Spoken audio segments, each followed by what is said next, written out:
The EPM-5G Plus has a built-in meter and data collectors, which is not flexible enough when adapting to the power grid during installation and maintenance. Therefore, the EPM-5G Pro version was upgraded with an external meter and data collector.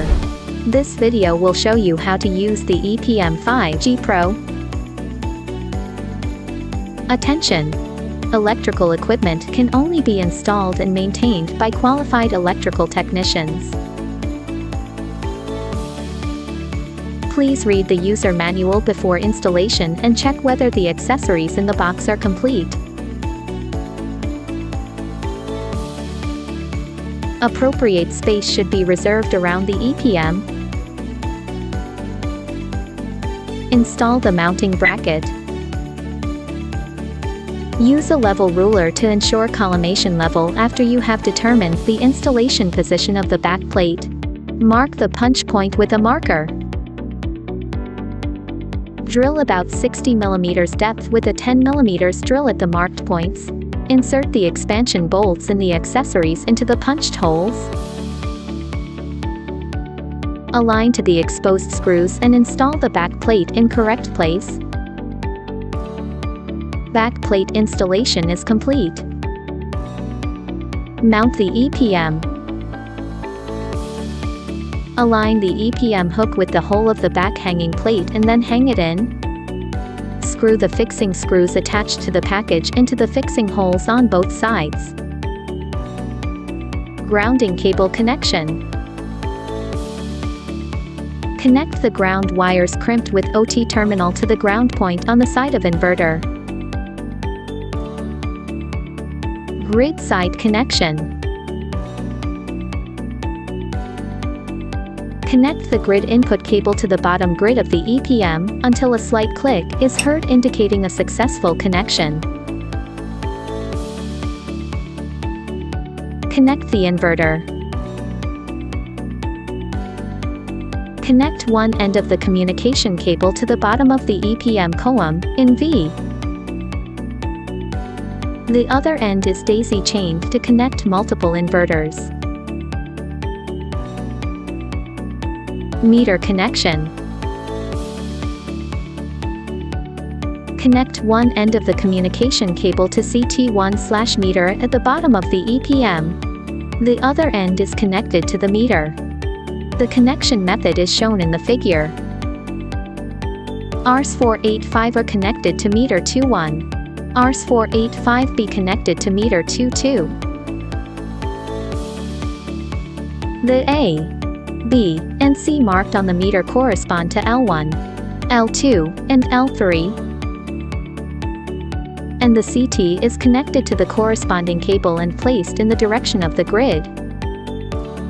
Wi-Fi stick connection.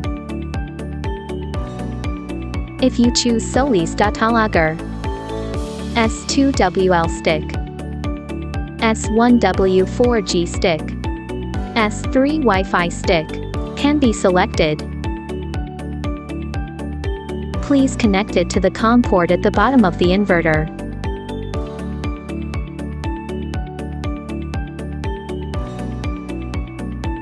Commissioning. Make sure the wiring is correct. Switch on the DC breakers for inverters.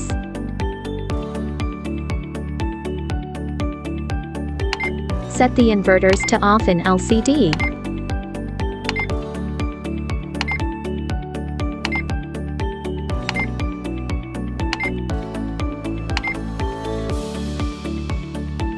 Set external EPM, set.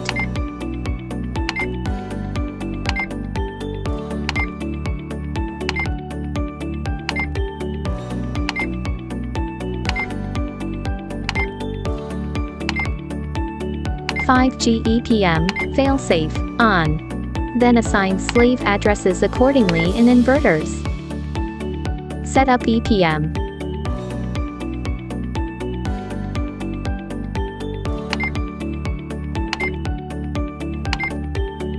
Advanced settings.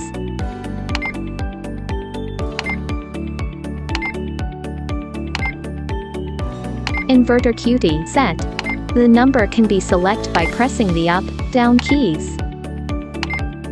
Press the Enter key to set the inverter number, ESC key to return to the previous menu. Advanced settings. Backflow, power. This submenu is used for setting allowed power that inverter can generate to grid. Press the up or down keys to set data. Press the Enter key to set backflow power.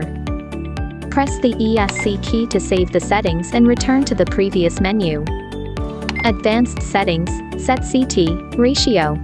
This is used to set the CT ratio for the current transformer. Setting range is from 20 to 1 to 9900 to 1 with 10 to 1 interval. Press the up or down keys to set data. Press the Enter key to set CT para. For example, if 1000 to 5 a current transformer is used, please set the ratio as 200 to 1. Press the ESC key to save the settings and return to the previous menu. Advanced settings, set capacity. This item is used to set the sum of the capacities of the connected inverters.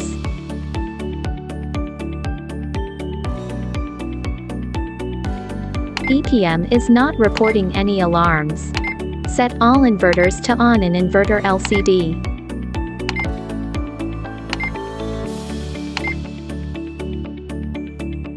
Commissioning completed. Connect to Solis Cloud. Open Solis Cloud by adding a data logging stick.